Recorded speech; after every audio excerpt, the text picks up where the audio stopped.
Sitting here in quarantine really had me thinking about my past, and there's lots of let's not meet in there, but none of them have left me scared to this day quite like this one.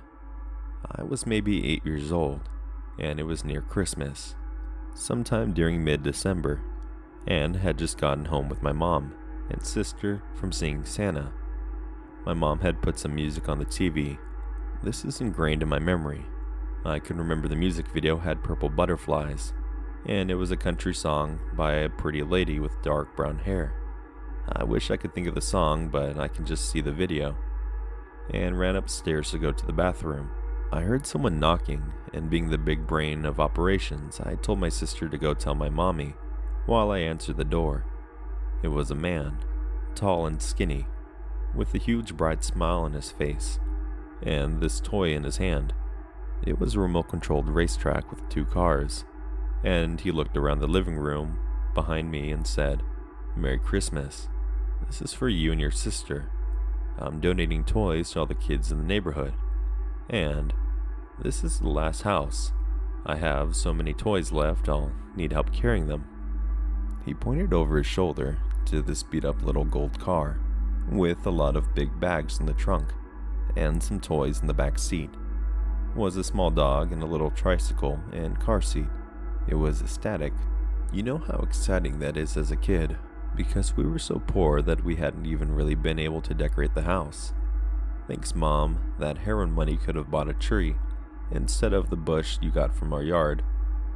My sister came down the stairs and I told her to hold the toy and that I would be right back. I ran the stairs 2 at a time, trying to get my shoes and coat on. I couldn't wait for the real Christmas. I was gonna get a puppy, and my sister a bike, and maybe he had clothes in there for my mommy, and Ty, her boyfriend. I hollered out to my mom through the bathroom door that I was gonna help the nice man bring our presents from the car. I was almost into his arms when my mom made it down the stairs. She snatched me back and told me to lock the doors behind her and take my sister somewhere safe.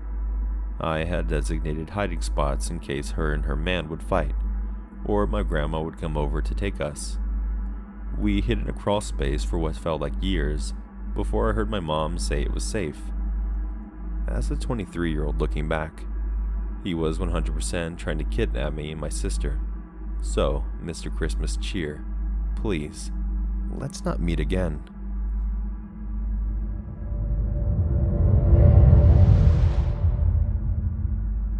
So this story happened a few years ago, when I was 11 to 12 years old, somewhere in that age range. As the story is sort of old, some parts are filled in the best I can remember, but not all is exactly as it happened. I grew up in a medium-sized town where most people knew each other, but it was also a popular place for tourists to visit basically any time of the year. My friend and I had been out at the park for a few hours as the weather was nice. Might be important to mention we were both in shorts and t-shirts, as it was far too hot for anything else. My friend, calling her Katie, had suggested we should go slightly out of town to go to one of our mutual friends' houses. I had never been to the friend's house before, and so I didn't know where it was or how to get to it, but Katie said she did. So we started heading up to the house, only to realize we don't actually know how to get there, but Katie knew the name of her street. We decided the best point of action at this point is to ask someone for directions, as we were pretty much completely lost. But as we had been out all day and had been walking around for a while, it was getting later in the day and not many people were around. We wandered around before eventually finding somebody to ask. He was a guy, maybe in his late middle age, bald with a stubble beard, and besides that, pretty average. We go and ask him if he knew where the street was, and he gives us some really convoluted explanation for directions. And even with a map, I have always really struggled with visualizing directions, and after a couple seconds of listening to his help, I'm lost. Once he's done talking, we thank him and start walking off in the direction he pointed us in, just to avoid awkward silence. Eventually we stop and look at each other, both confused and tired. Neither of us knew what he said or where to go at this point, and decided to just try and get back to town so I can get us back to my house. Giving up on the surprise visit, we turned around and started heading back in the direction the guy was, but see him again, walking our way. I smiled awkwardly at him, and we crossed the road to avoid him, as Katie and I don't really know how to interact with people, and I have anxiety, so seeing the dude again really set off some alarms in my dumb mind. But as you could guess by the subreddit this is, the guy crossed the road too. We try to ignore him and keep going back in the direction of my town, but being two small young teens, the guy catches up to us and starts trying to talk to us. I was raised to be polite, but was also told many stories of kids being kidnapped and worse stuff by my mother. So I'm panicking, but trying to talk back and answer some of his questions as to not annoy him. Katie is staring at me like I'm crazy the whole time. Eventually, he grabs my arm and Katie's shoulder.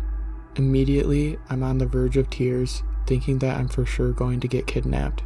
He tells us that he's sure we're going the wrong way and says his car is just up the street and he could just drive us up. Katie speaks up and says that we're actually just going to head back home and that it's just around the corner, pointing down the street at one of the houses. The guy let go of us instantly, looking up at the house and falling silent. Katie grabbed me and we walked to the house.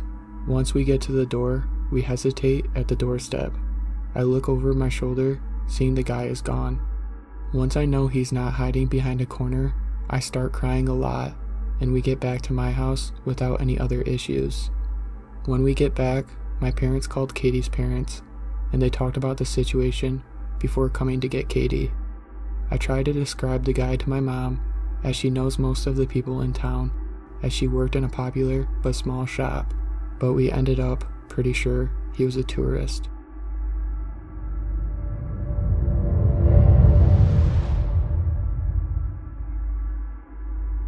So this is about something that messed me up pretty bad. I was at a local high school football game and decided to leave early. I live close to the school, so I walked home. I noticed someone walking behind me the same way, which was a little weird. It's a small neighborhood and we sort of all knew each other, and this guy was not familiar. He was an older guy, and he was wearing a tuxedo. He just kept smiling at me, and I continued to walk home. And he kept following me, a bit behind, but definitely following. I got to my house and he stopped at the end of the road and watched me get inside the house. He just kept smiling at me. It's nothing like some of the other stories on here, but it scared the shit out of me, nonetheless.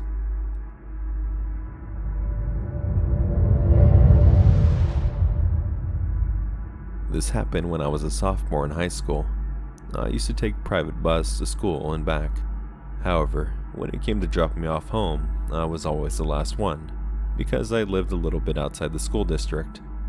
My bus driver couldn't drop me off after dropping everyone in my school off because she had to pick up the elementary school kids.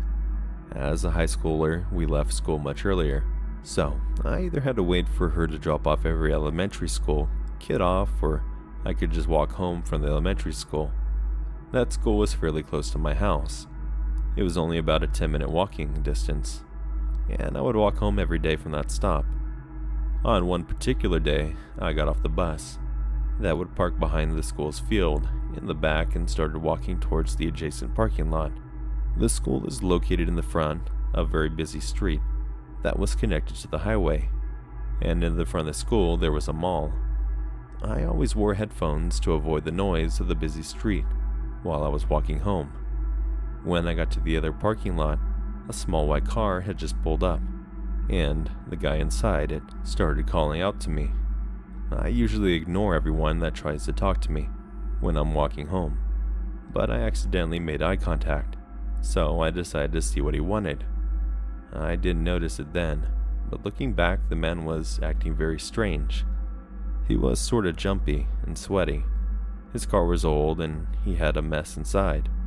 In his passenger seat was a woman who looked annoyed and angry. I assumed they were just hot because it was nearly 90 degrees outside. He was asking me if I knew where the mall was. Now, the mall is across the street, but there were a few shops independent of it that you had to go around. It's still visible to the naked eye though. I told him, yeah, just go straight behind the school, make a right, cross the busy street, then make a right at the mall. He was acting like he didn't understand what I was saying, and asked if I knew Spanish. So I explained in Spanish. Again, he pretended he didn't understand. So he asked if I could get inside the car and take him to the mall. Then he would drop me off home. In my stupid mind at the time, all I thought was this guy is really annoying, because you can literally see the mall from here. I also was thinking that maybe I should take the ride home, since I really didn't want to walk home in the heat. However, something inside me was telling me not to get into the man's car. He kept trying to convince me, and the more he talked, the more nervous he got. Behind me there was another car stationed next to a tree. Sometimes parents would wait for their kids a couple minutes before the school was over. There was a woman in the car with her window down, just glaring at the guy. The guy kept looking behind me and at her. After rejecting him politely for the millionth time, he finally said okay, thank you, and sped off. I thought what a weird guy, and that maybe he's not from here, which is why the streets are confusing to him. The lady behind me said, "Be careful who you talk to." I looked in, awkwardly smiled, and said, "Yes, thanks." On my way home, all I felt was annoyance at the guy for interrupting me while I was walking home, and the lady for talking to me as if I didn't know about stranger danger. Years later, after listening to other people's Let's Not Meet stories, I realized that the man was trying to kidnap me. He was trying to get me inside his car, and the lady behind me was staring at him and making him nervous. The passenger woman was probably there to get kids' confidence, but she was probably annoyed that she had to be there with him. Maybe she didn't want to be there. I don't know.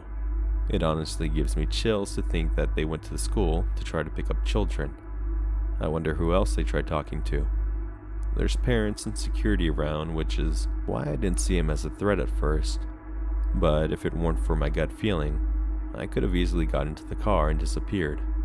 Also, that lady's presence really scared him off. Creepy, sweaty guy trying to pick up kids. Let's not meet again.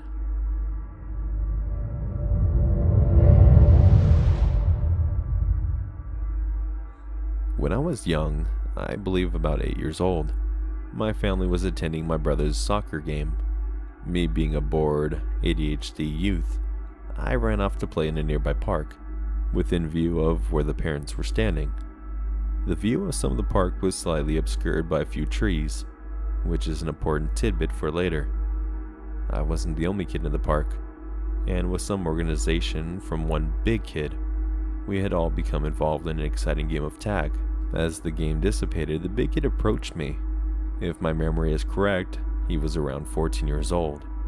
He interrupted a game of hide and seek with me, and asked me if I wanted to see his secret hiding spot.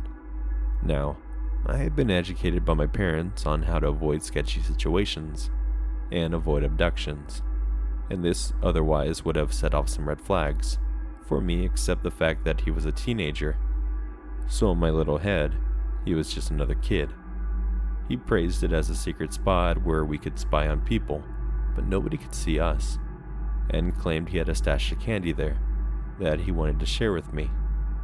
Once we pressed further into the woods, I was grabbed from behind a tree by an older man, whose face was obstructed from me. Within a moment of him beginning to drag me, I was pushed to the ground, when the sound of a loud yelling began to draw closer to us. The cops arrived within a minute of my parents alerting me missing, and ended up capturing the 14-year-old boy, who was covered in needle marks, and finding a nearby shady van filled with illicit drugs. I believe they found the man shortly after. From earlier, when I had started playing hide-and-go-seek on the outskirts of the trees surrounding the park, my parents had noticed ahead of time that I wasn't visible from the park anymore. After a few minutes of calling my name, they decided to call the police, who arrived just in time, and I hate to imagine what could have happened if my mom hadn't been so attentive. Textbook child abduction guy. Let's not meet again.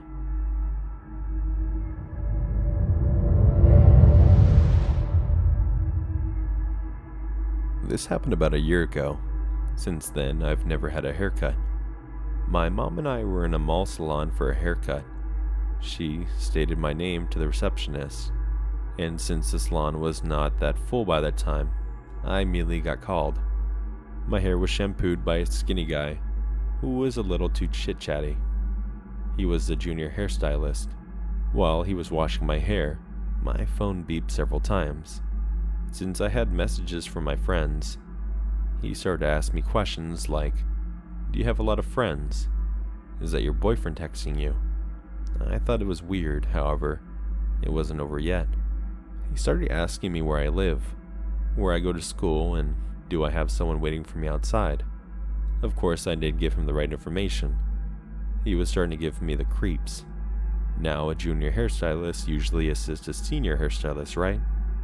I found relief when the senior came, because the skinny guy stopped asking me weird questions. But when the senior left for a while, he slipped a pen and paper under the table and told me to write my name in Facebook so we could be Facebook friends and talk anytime. Bro. Since I remembered the receptionist listing down my first name, I was afraid he would ask that person. I didn't pick up the pen at first, and he kept an eye on me in the mirror. Luckily, the senior came back and continued to cut my hair. When the senior was done with my hair, that junior was assigned to blow dry my hair. I was forced to write my name on the paper he gave. Since I'm aware of what he's doing, I wrote my incomplete name and changed the spelling so there's no way he could find me. Nonetheless, my hands were shaking, but I doubt he noticed it. Just when I thought he was done with his scheme, he started to touch my shoulder with his hard dick while blow drying my hair. I wanted to scream and tell him to get the fuck off, but I really couldn't. I was scared and frozen. Take note, that was a well-known salon with a good reputation. I'm certain that every employee there was well trained. I wonder how he got there, and what he did to deserve his place. I still regret the fact that I did nothing to make him stop. I know I should have done something. I know I was a terrible person, but since then I swore to myself I'd do the right thing. If something like that happens again. Horny son of a bitch, let's not meet.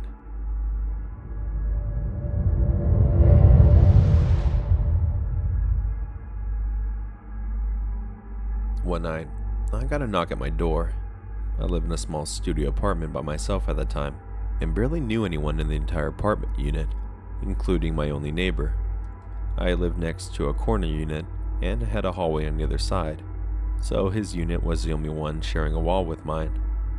I opened the door, and it was my landlord, who promptly asked me if I'd been hearing loud noises next door. It was a noise complaint. No, I barely hear them at all. I stepped outside into the hallway and saw him for the first time. A short, stocky guy with a few prominent warts wearing his hoodie. The apartment building was mostly low-rent housing, and I had no reason to distrust the guy after living next to him and barely hearing a peep for a year. So, I vouched for him, because I don't like seeing landlords use complaints as an excuse to kick people out. Big mistake. I go back inside after telling the guy to knock on my door again, if that ever happens, so I can help out. I go back to what I was doing. Another knock on my door. This time it's the neighbor. He says, "I'm just feeling rattled. Could I ask you to come over? I can make tea." I politely decline, saying I was in the middle of something. 30 minutes later, another knock. "I've got some games. If you want to play those, we could smoke and hang out. Please, I just need someone," he pleaded. Again, said no. And yet another knock, and finally he wore down my patience. "Fine, I'll come over for a little bit, but I'm bringing my own drink." I grabbed my pepper spray and stuffed it into my back pocket, just in case. His room was dimly lit and full of large surrealistic paintings that depicted people in twisted positions. He had tons of keepsakes, everything from dolls to woodcut idols, nailed up to the wall. He clearly didn't get a lot of visitors. He starts brewing some tea, asks again if I want some. I politely decline. Then out of the corner of my eye, I notice it. a ball-peen hammer sitting directly next to the tea kettle. I eyed that thing like a hawk, making sure his hand never strayed from the kettle. I'm a shut-in kind of girl, so I'm not exactly strong or anything, and he could have easily overpowered me. I try to put it out of my mind, but the atmosphere keeps sending me into a flight or flight. Something about this guy was wrong, but my brain was telling me to leave. But for some reason I stayed. He and I started talking about art, and he seemed oddly fixated on the concepts of masculinity as dominant, and the feminine as the artistic supplication self. I'm an illustrator and not super familiar with high art, so I tried to make normal conversation about his paintings and his job, but it kept steering back to his fascination with gender dysmorphism. Then he says, "Want to see something I'm working on?" A chill runs up my spine. For some reason, I say, "Sure." He then boots up his desktop and shows me what he calls a machine. It's a video shot in and around the city. It contains the occasional shots of random subway walls and buildings, old machinery, and then it starts showing random people off the street. It was shot from a phone camera, and the angle suggested that those people weren't aware he was filming them, and I recognized the locations, all places relatively nearby. This continued for 10 minutes, until I finally had enough. I said, "Sorry man, I really gotta get back. My friends are waiting on me." "Oh, but the tea isn't done yet." He starts to walk over to the tea kettle again. The hammer is still right there and on the stove next to his hand. I started walking to the door. It's at this point that my brain is telling me to get out, but though nothing was especially a giant red flag so far. Just an eccentric painter guy with some weird hobbies who really wanted me to stay over. Thankfully, I managed to politely make my escape. Mind you, this man is my neighbor, and has been the entire time I've lived here. I call up a nearby friend and ask to stay the night, but it didn't matter. This is where I live. He knew exactly where I lived, and that I lived alone. The next morning I returned to my place. I felt awful. I barely slept the night prior, so I decided to take a shower. That's when I saw it.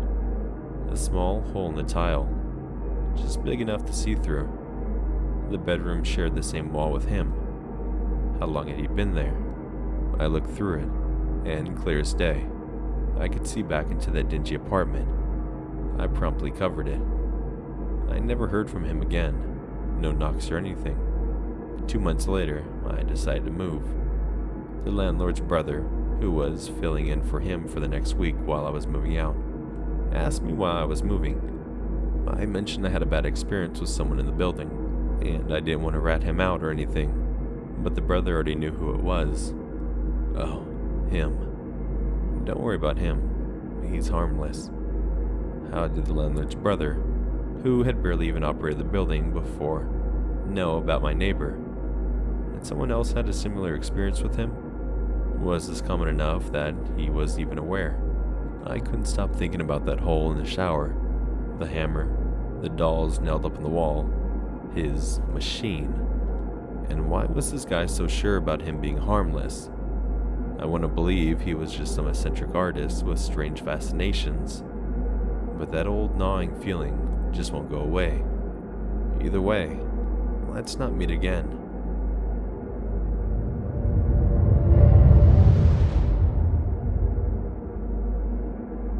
I'm going to start by saying this was a widely publicized case, so a few details will be changed, but the main part of this is accurate. Also, I'm on mobile, so sorry for any errors. A few years ago, I worked at a popular hookah lounge in my town. We had many regulars, so, of course, I got to know many people, and made some lasting friendships with a few. Among those regulars was a group of people I wasn't terribly fond of, except one girl who I'll call Rachel. Rachel was a kind girl who I enjoyed talking to. I just didn't approve of the people she hung out with, or her decisions she made. But it was her life, so what place did I have to say anything? Eventually Rachel started dating another regular who was a part of my friend group. We'll call him Ben. This is when we got a lot closer, and she started to trust me and confide in me more. Eventually, Rachel and Ben broke up, and it devastated Rachel. I clearly remember her messaging him to hang out, and her crying on my shoulder for half an hour. During their relationship, Rachel stopped hanging around the shady people as much, but of course, afterwards she went back to them, and started partying a lot and doing who knows what. She stopped talking to me much and eventually started dating some other guy in the shady group. We'll call him Greg. Of course, that relationship went south, due to reasons unknown to me, but Rachel ended up filing for a restraining order against Greg. A few days, I think, later Rachel went missing and was never heard from again. It was awful. Her family started showing up to talk to me, asking if I'd seen her. I hadn't, but apparently someone told them that she was seen downtown somewhere. It broke my heart. One day during a busy shift, someone we both talked to sometimes showed up and talked to me about Rachel's disappearance. We'll call him POS. POS told me he had heard about her being seen somewhere and wanted to know if I knew about it. He even asked if I heard anything bad happen to her. I'm assuming he thought since I worked at a regular hangout spot of hers, I'd hear something. I told him I hadn't, and we hugged before he walked off to talk to other people. Months passed before I heard anything about Rachel. Her family showed up from time to time asking about her, but nothing changed. After a year after her disappearance, the police had a breakthrough in their case, and her body was found. After some investigating, the police discovered that Greg had hired POS to kill Rachel, and he did. He hid her body and continued life as usual. The fact that I spoke to POS after the fact and even hugged him still weighs on my conscience. It's been years and I'm still so upset about it. He's in prison, and I'll likely never see him again, but it still hurts. I spoke to her family about having hugged the man who killed her. I wish I had been a better friend to her. Maybe I could have saved her. I could have insisted that she not hang out with those people. I don't blame myself for her murder, but I do wish I could have done something. I had been more insistent friend, maybe she'd still be here. Who knows? All I know is that for whatever reason, I ever do see him again, it won't be a good thing for him. He knows she was dead, and he still asked me if I'd seen her or heard anything about her. POS, I hope you suffer.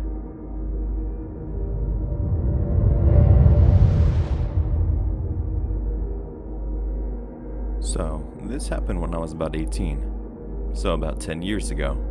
I was visiting my boyfriend at the time at his college dorm. He went to a pretty popular college in California, so there was a massive campus. We met up at his dorm and decided to go over his cousin's apartment that was across the campus. We were drinking and smoking, doing a young adolescent's do, and I smoked a little too much, and ended up passing out on the couch. All of a sudden, I had this overwhelming feeling that I needed to wake up. I opened my eyes and realized that the blinds to the patio were open, and you can see right into the room where I was sleeping. I then realized I was alone in the room, so I called out to my boyfriend, but I didn't get a response. So I came to the conclusion that I'm in the apartment alone. I get up and go outside and see my boyfriend and his cousin walking around the parking lot area. I'm super confused at this point, so I go and see why they left me alone in the apartment. Apparently, they had heard a girl screaming, and were seeing what they were going to do if they could do anything to help. There had been a couple of girls that had been previously assaulted recently on the campus, so everybody was on high alert. So we walked around for a couple of minutes, but we didn't see anybody or hear any more screams, so we started heading back to the apartment. This literally only took about 5 minutes, maybe less. As we're on our way back to his apartment, we see this person in all black with their hood on come out of nowhere and walk right into the apartment I was just asleep a few minutes prior. But it wasn't like a regular walk, it was more like a power walk, and it looked like he was holding something in his hands. We all kind of scream, "Hey!" and start running back to the apartment. The guy then runs out of the apartment and hops down to this area, underneath the patio area. By the time we get to where he jumped, he was gone. Which kind of creeped me out because where he jumped was like this creek area, and it was completely pitch black. Not to mention, we weren't that far from the apartment, so it only took us about 30 to 45 seconds to run back. I'm pretty sure whoever it was saw me asleep on the couch. It gives me chills to think of what could have happened if I didn't wake up. I was all alone, and my boyfriend and his cousin were distracted by someone they thought were in need of help. So, creepy guy who likes to prey on sleeping girls, let's not meet.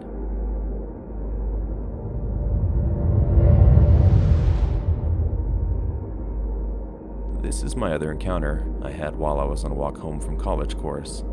This took place in autumn, about a month or so after the first encounter, which I talked about in my other post. After the first instance with the guy driving slowly towards me, I bought a small thing of handheld pepper spray that I held on to when I walked home. My college course was every Wednesday, and I would always take the same route home. I didn't have a car or a bike, so I would just walk home. It was starting to get closer to winter, which meant I would have to leave class early in order to walk home, while it was still light out. Since it got darker and darker earlier, I had actually purchased an emergency flashlight at the gas station in my town. This instance, however, my professor got caught up in a lecture that was 20 minutes longer than expected, around 6:50 p.m. By the time I set off my walk home, it was already dark. My path consisted of walking up a walkway on a hill, still in town. There were several hills that connected to the main road at the top. At the top of these hills were a couple of houses and housing complexes, with the streetlights more sparse than at the bottom of the hill. I had walked up the hill, turned left, and continued fast walking forward. Up ahead, there was a crosswalk with a street lamp on the other side. At this point, I was already on high alert due to having to walk home in the dark, so I had my pepper spray clutched on my hand. I was just at the start of the crosswalk when I heard someone behind me, like a tapping sound. So, I glanced behind me to see the noise. A shirtless man who looked to be in his mid-20s was in a full dead sprint towards me. Not a normal jog, a full-on sprint. I don't know how, but after that I was almost instantly on the other side of the crosswalk facing him, holding my pepper spray outstretched under my sleeve. He slowed down and stopped at the crosswalk. I flipped my sleeve up to show the pepper spray and shined my flashlight on him. And we stood there staring at each other for maybe half a minute. On either end of the crosswalk, neither of us spoke a word. Eventually, he turned around and started jogging casually down the path, before turning down the hill at the path I had walked up earlier. Up until that point, I had been checking behind me frequently, and around me, and I didn't see or hear anyone. Only until I heard those footsteps and looked behind me did I see him. The rest of the walk home, I half ran, half fast walked until I was in my driveway. I think of the possibility that maybe he could have been a jogger, but there were things about him that were off. First, he was shirtless in cold weather. I was wearing a sweater, and even after running home I was freezing. Second, he had no water, light, or reflective gear. After a few feet from the lamppost, it was nearly pitch black. Either way, I told my professor what happened next time I saw her in class, and she offered me rides home if the lectures were past dark. Maybe it was a jogger, or someone with ill intentions, but I hope I never meet them again.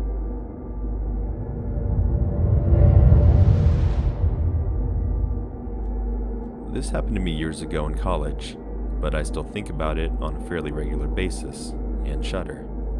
I was about 19 and had transferred to a college very, very far from home. My parents had raised me pretty independent, so it didn't upset me. I saw it as a fun challenge. One of the biggest changes to get used to was not having a car. I could have gotten one, I guess, but it would have been a hassle to find places to keep it when I wasn't at school, etc. So I just opted for the bus instead. I'm going to sound like a country bumpkin, but it felt weirdly adult saying that I was taking the bus somewhere, and it always weirded me out just a little bit. I'm not a big fan of person-to-person interactions, so I always made sure to sit up front, hopefully by myself, but with a bag in the other seat. If it wasn't busy, I'm anxious, not rude. and not only headphones in, but a book open as well, offering these signals to please go away. Thing is, I'm not that great at actually telling people to go away. I had gotten on the bus to head to the mall for a bit, and realized someone was talking to me. I paused my music and looked up. A homeless man was asking if the seat was taken. There weren't really a lot of people on the bus, but I felt awkward and very rude saying no, like I was judging him. Honestly, a celebrity could have asked if they sit next to me, and they'd get the same horrified reaction. But still, I didn't want to appear unkind. So I moved my bag and then made a big show of putting my music back on and raising my book up to read. I had to keep pausing my music because the man kept talking to me. I kept trying to downplay it to myself that it was just his idea of small talk, even though the questions pointed fixated on details about me, my age, and how pretty I was, if I had a boyfriend. I lied and said yes, of course, and that didn't discourage interest at all, of course, and so on. It was a very, very long 20 minutes. He kept getting closer too, never overtly touching or filling the space in a way that I could make an obvious complaint about. But by the time we arrived, he was practically faced completely towards me, and was definitely blocking me from moving to another seat. Finally, my stop came and I jumped up. He was perfectly nice about moving, so that I can get by, or so I thought. Turns out he was actually just getting up himself to get out to the same spot, not pausing for a moment to talk to me. Great. It was the middle of the day on a crowded street, so I didn't feel like I was in immediate danger, and therefore felt like anything other than open welcoming would be the height of rudeness for me. I realized these sort of paranoias are something my anxiety ramps up, and isn't necessarily all due to social training. But the seeds are there and all the same. I smiled awkwardly and moved towards the mall, only for him to fall in step with me, continuing to ask after details about myself and my boyfriend. Being naive, I tried to cut him off with, "Oh, I'm heading to the mall." But of course, that gave him the chance to say, "Me too."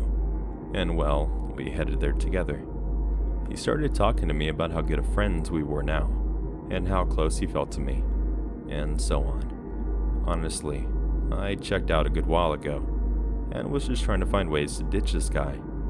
I ducked into the first door I saw when I got to the mall, and he followed me in. I was at this point not even making full sentences, just mumbling things about, "Oh, sorry, I need to," and then I tried to lose him down another aisle. It didn't work.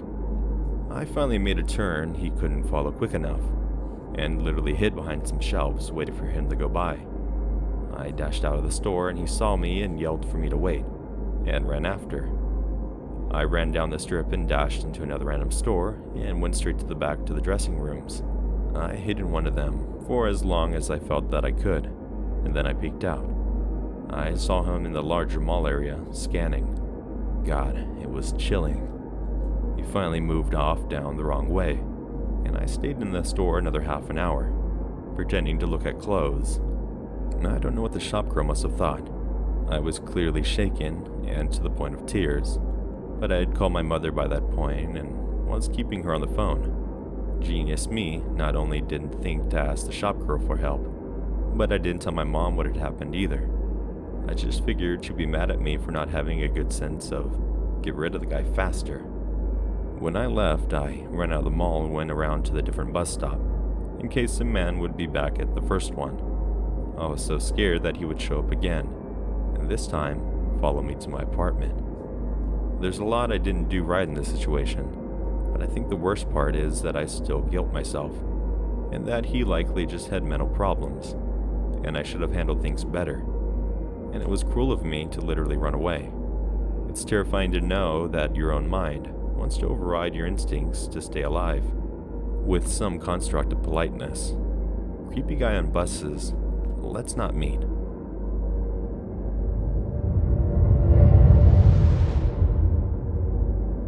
This past New Year's was mine and my boyfriend's 4-year anniversary.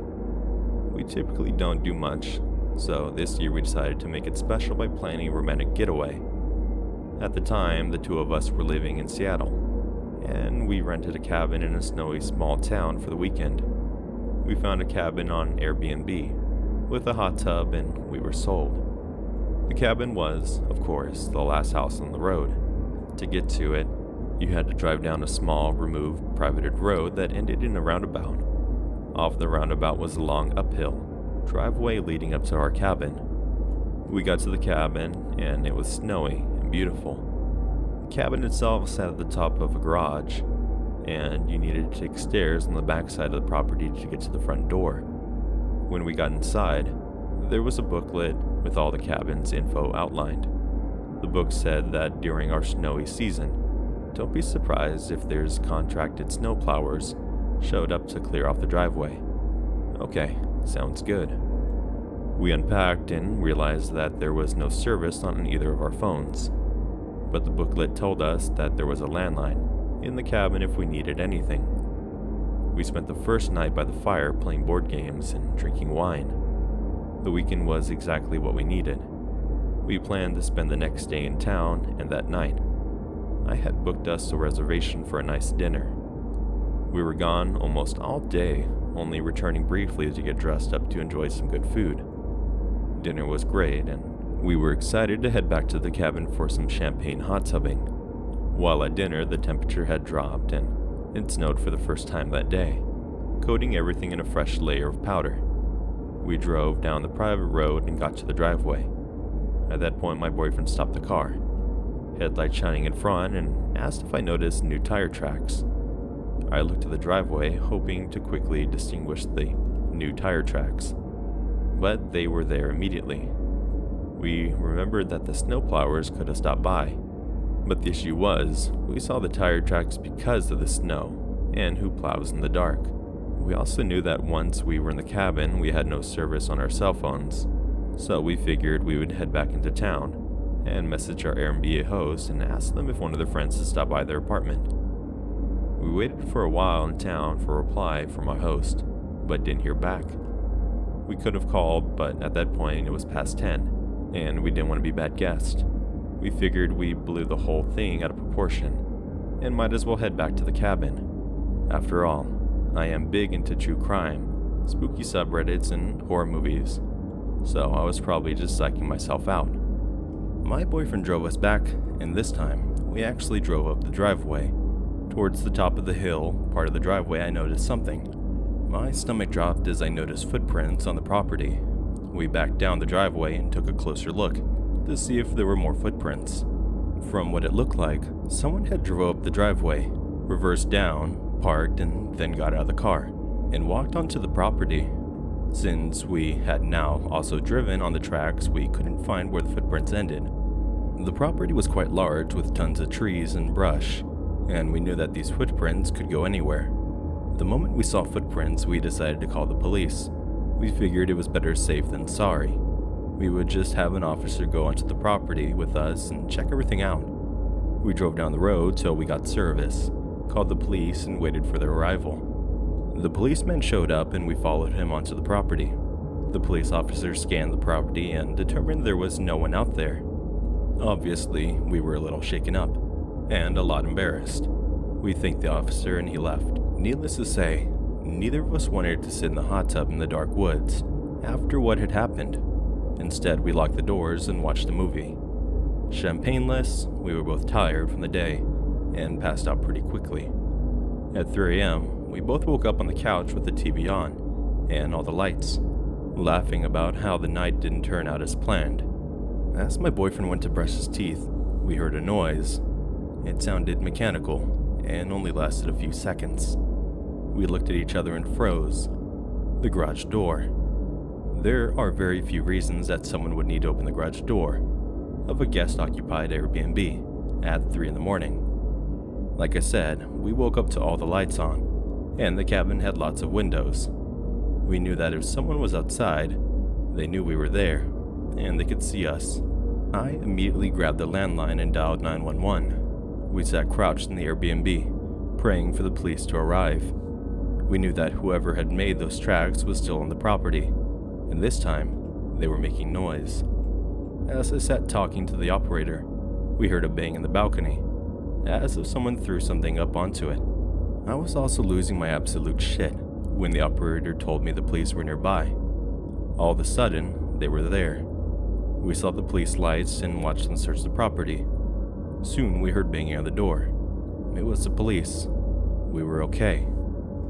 At the door were two policemen, one in front of us, and one a little behind, kind of kicking around snow and looking at the ground. I immediately noticed the police officer in the back, as the officer that did the initial check on the property. The police officer told us that not only was the garage door shut, but it was locked. And again, there was no signs of someone on the property. We discussed leaving, but the police officer said the road conditions were too dangerous that time of night. I looked at the police officer who had come out to the property twice, and felt I had deeply disappointed him. My boyfriend and I went back inside, again locking all the doors, and tried to sleep. The next day we were leaving, and while we survived the night, I didn't feel right in the cabin anymore. It was forever the spooky cabin in my head, and I wanted to leave. As we packed, we heard the same noise. We heard at 3 a.m. Oh, it was the heater. A heater that sounds just like a garage. The sound lasts the same duration. My boyfriend looked at me and immediately said, "You need to give up your murder shows," and walked away, as if. As for the banging on the balcony, it was just the perfectly timed fall of a pine cone. I promise I'm not paranoid. I think back on this story a lot, and I'm embarrassed about how little came of it, but I'm also incredibly grateful for the same reason. But whoever drove onto the property and walked around, thank you for triggering all my nightmares. Please stay home, and oh yeah, let's not meet.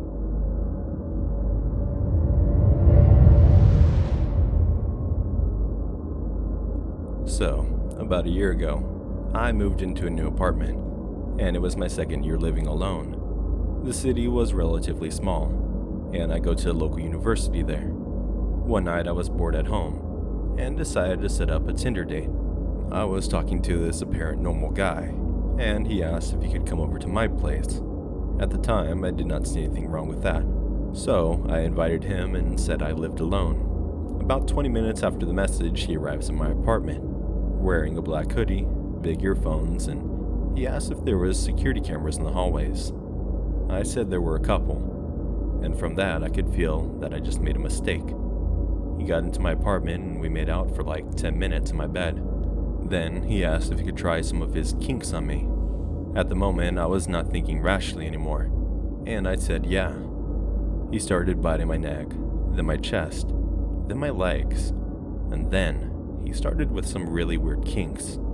He started pinching me really hard in the between me down there, pulling my skin and just really digging his nails into my body. At this time I was completely panicking and was asking him to stop, but he wouldn't. To top things off, he started choking me, and I couldn't get him off of me, cause he was like this big buff dude. At least he stopped and I rushed to the bathroom, saying I needed to pee.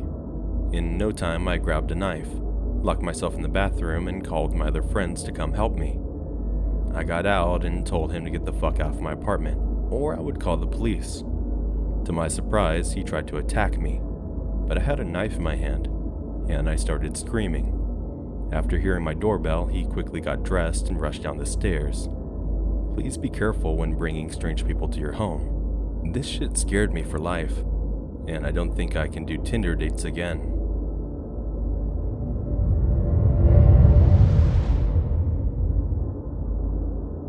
This isn't super intense, but it scared the shit out of me. So this happened about 7 to 8 months ago. I live in Orlando in an apartment with my fiance and best friend. At the time of this incident, my best friend's boyfriend was also living with us. The apartment complex is really wonderful, considering we were all in our young 20-somethings, working in the theme park industry. We were absolutely head over heels that we landed the place. A little context. The Orlando/Kissimmee area can be rough, particularly concerning sex trafficking, and as such I've always tried to take extra care when traveling alone, especially at night. But I never considered that I would be in any danger living on the 3rd floor in my gated apartment complex. Naive of me, I realize now. The day the event takes place, I worked a very early shift, It was opening week at Galaxy's Edge, so I was clocking in as early as 3 a.m., which sucked. But it also meant I got to be home by noon or 1, which I loved. I got home, got comfy, turned on something in the living room, and relaxed on the couch, eventually drifting off into a nap. That's when I hear the knocking, but it wasn't polite neighbor knocking, it was banging. It was so loud at first that even I thought it jolted me out of my sleep. I thought maybe I was having a dream. But after maybe a minute or so, another series of loud bangs. The ferocity of the knocks had me scared shitless already. But reasoning I'm a big girl, I went to my front door to look through my peephole. I saw a man I had never seen before there, looking right into it. That was enough to convince me to get my roommates for some backup. They were in their bedrooms with the doors closed and fans/music on high. I think they were trying to cover the noise of some activities they maybe didn't want me to hear. It was a little awkward, but I knew the situation wasn't something to mess around with. They come out, and we ask him what he wants through the door. He simply replies, "I need you to take a step outside." So we ask again, what is it that he wants? Again, just insisting we step outside to talk. Won't tell us why or who he is, just that we need to open the door. This goes on for a few minutes. Getting more anxious and frustrated, I called 911 and informed him that I was. He went downstairs fast but didn't leave, and said he was peering up into our apartment complex through the window. We have a big window. The police get there and he tells them that he wanted to speak to us because we were shining lights from our apartment into his, which was on the first floor across the street. Mind you, up until this day I'd never seen him, or even knew he lived there, and never saw him again. The cops tell us they don't buy it at all, but there's nothing they can do besides tell us to be safe, and call again if he continues to interact with us. They give him a warning not to trespass again and leave. When I tell you that night, we went to Walmart and got all kinds of things for the apartment. Bats, machetes, pepper spray. We must have looked insane. I didn't walk down to my car alone for a month, and kept the bat with me at all times. Times passed, and still no sign of him. I don't know if he actually lived there or not. I'm not sure what this man wanted with me, or my roommates, but I'm glad I never found out. So if you're reading this, Mr. Scary Neighbor Man, let's not meet.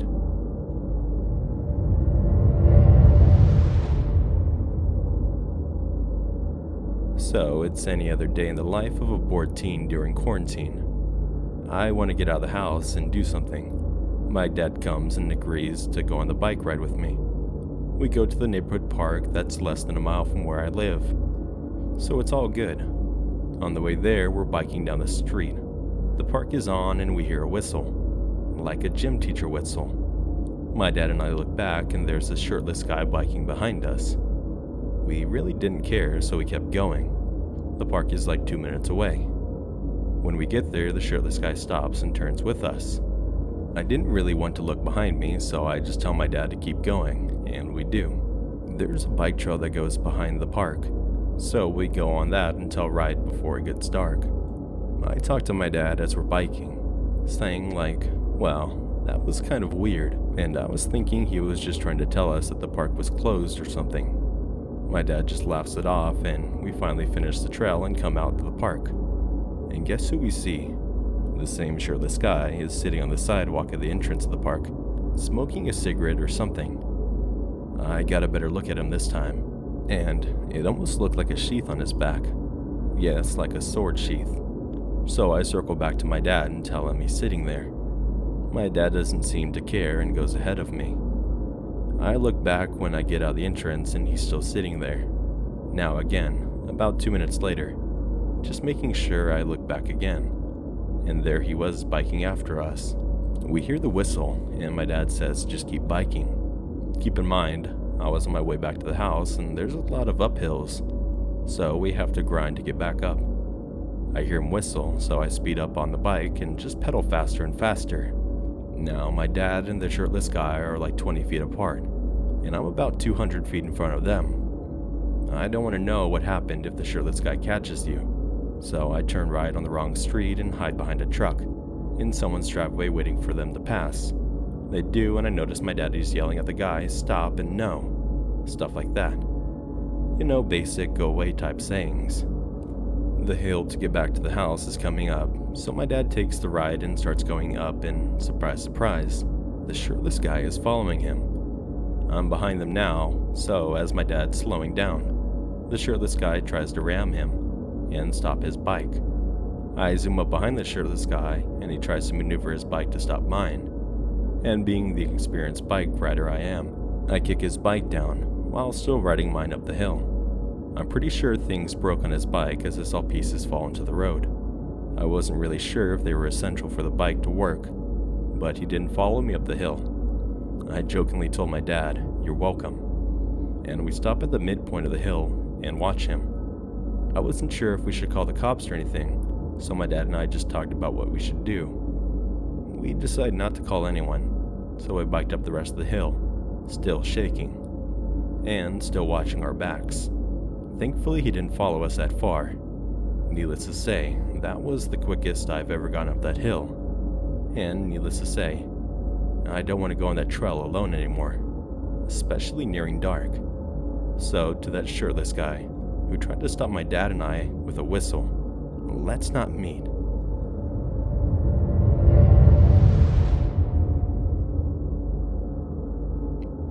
This happened in 2016, and the town is a very small town located in Ontario, Canada.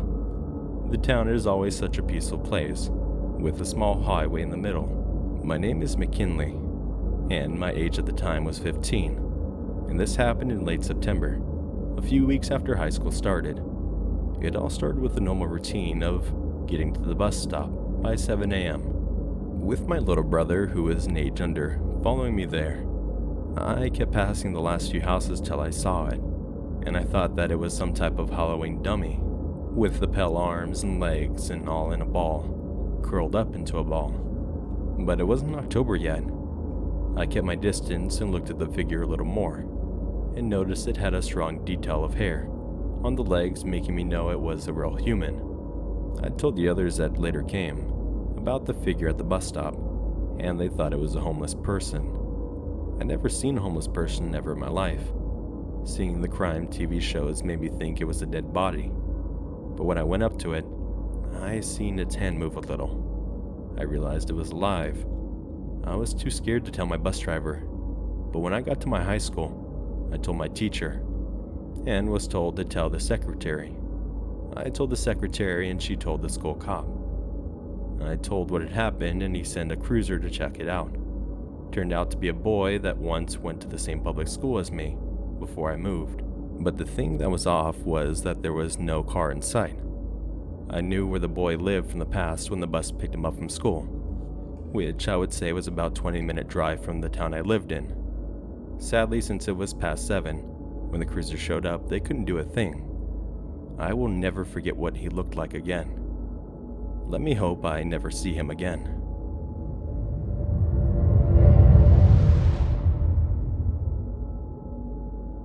This happened this past year, my senior year of undergrad. I attend a pretty big university with 2 bus stops. The first one is for a smaller portion of the school, and the second one is the main one that people use, but they're pretty far apart. I got out of class and was next to the small bus stop around sunset. This guy, I'll call him Eric, comes up to me, of all people, in line and starts asking if this bus would take him to one of the students' housing areas. It was kind of odd because it was a part way into the year, but whatever, he seemed genuinely confused. I explained yes, this bus would take him there, and his bus stop is the same one I get off. He asked if he could wait in line with me, and he was nice, so I said sure. We're talking, waiting for the bus, and it doesn't come. So I decide to walk to the main stop, and he follows. Again, at this point, it's not creepy because it was just small talk. We walk to the other bus stop, and we jump on one over there.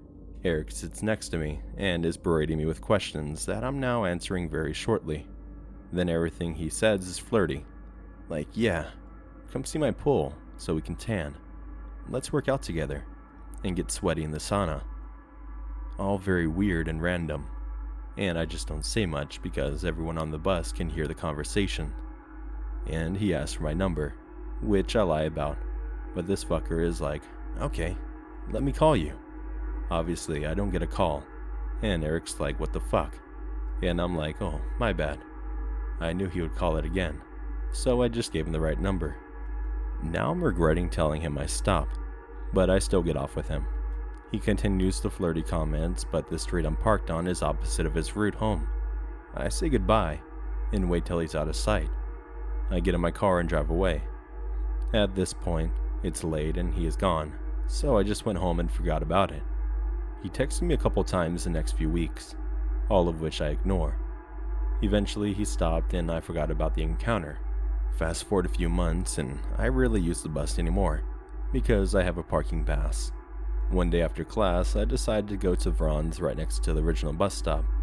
I park in the farthest row because it's very busy, and my car is in the middle of the row. I'm on a quick mission, so I'm rushing down to the first aisle, and some guy turns to check me out, but I ignore it and keep going.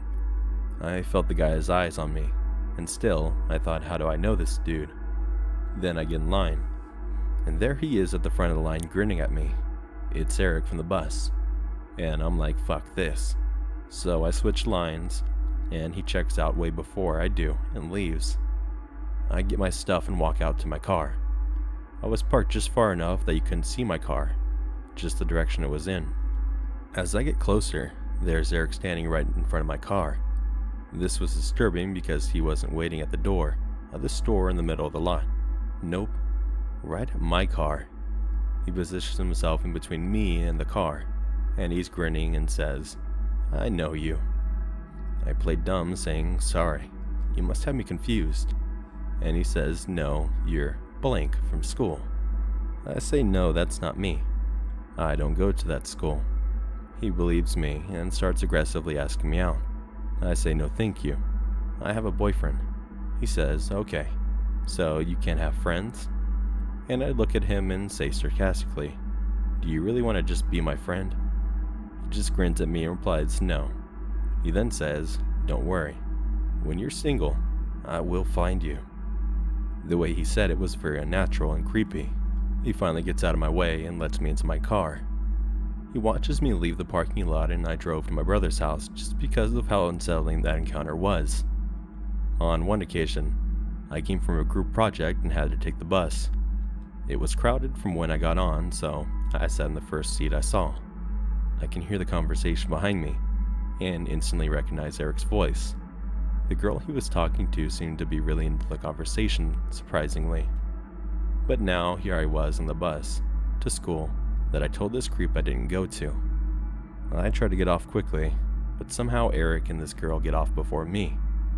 I'm relieved and try to keep a distance. I don't see them anymore and turn a corner. And there he is again waiting for me. He doesn't move though. He just grins at me and says, hi, blank. Or are you going by blank right now? Both my name and the fake one when I played dumb at Vaughn's. I just walked away and called my friends to meet me on campus. The shelter in place was issued the next week, and I moved home. Despite the COVID-19 circumstances, I never have to see Eric again.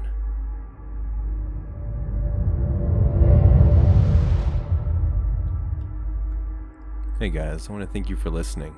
If you haven't yet, please consider clicking that subscribe button and bell icon to get notified of all future videos. And if you have a story of your own you'd like to be featured on the channel, such as some stories here today, you can head over to my subreddit, r/ChinsonOfficial. If you want early access to my videos, you can head over to my Patreon, where only $1 a month gets you that, and also some fun other perks. I've also got merch now available over on Spreadshirt, and I offer all my videos on my podcast that can be found on all major podcast services. All links will be located in the description field. I hope everyone has a good night, and remember, Number 11. Someone put a Nerf gun inside my asshole.